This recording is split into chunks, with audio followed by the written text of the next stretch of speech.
The Kattankudy Mosque Massacre was the killing of over 147 Muslim men and boys in a mosque in Kattankudy by LTTE cadres on August 3, 1990. It took place when around 30 Tamil rebels raided 4 mosques in the town of Kattankudy, where over 300 people were prostrating in Isha prayers. The attack is widely attributed to LTTE, who denied their involvement in the massacre, and have never retracted that denial. Background: the Liberation Tigers of Tamil Eelam is a militant rebel organization which had been fighting Sri Lanka since 1975 in order to establish a separate state in the north and east of the country. After intermittent conflict throughout the 1980s, peace talks began in 1989 to bring about a negotiated settlement to the conflict. However, the talks eventually broke down, and the LTTE broke the 13-month ceasefire on June 11,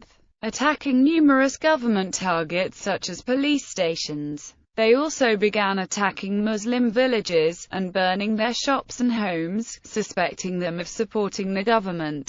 On July 24, Tamil Tiger cadres murdered 4 Muslims at a mosque in the Batticaloa district. On July 29, Tiger cadres killed 10 worshippers in Samantharai, 25 miles east of the town of Batticaloa. The warning stated that they should vacate the town, or face death. At the time of the 60,000 residents of the relatively prosperous Kattankudy, 90% were Muslim. Incident: on August 3, around 30 heavily armed Tamil rebels crossed a lagoon and entered the town of Kattankudy. At around 8:10 p.m., they entered the Mir Juma Masjid, Husaniya Masjid Ul Nur and Fauzi mosques, where hundreds of devotees were attending Friday Isha prayers. The LTTE cadres were disguised as Muslims to avoid suspicion. As the civilians knelt in prayer, the Tamil rebels attacked them, spraying automatic fire and hurling hand grenades at the worshippers. Most of the victims were shot in the back or side.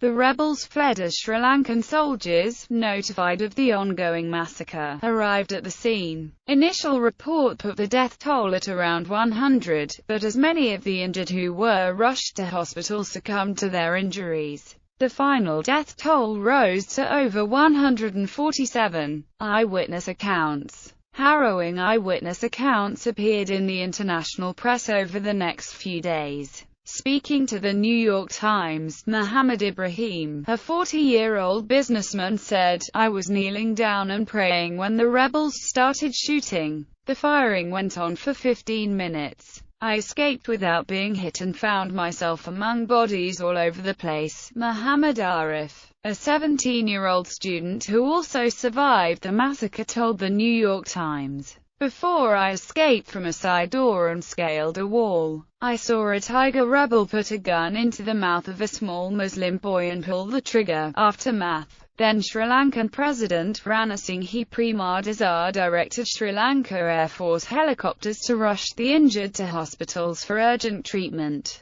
They continued to ferry the injured to hospitals throughout the next morning. Soon after the massacre, government troops launched an operation in the area to capture the killers. One of the helicopters involved in the search shot at 2 boatloads of LTTE rebels off the sea at Kattankudy. They were believed to be fleeing to India following the massacre. Casualties amongst the rebels were not confirmed. The incident was the worst massacre of civilians since the resumption of the conflict on June 11.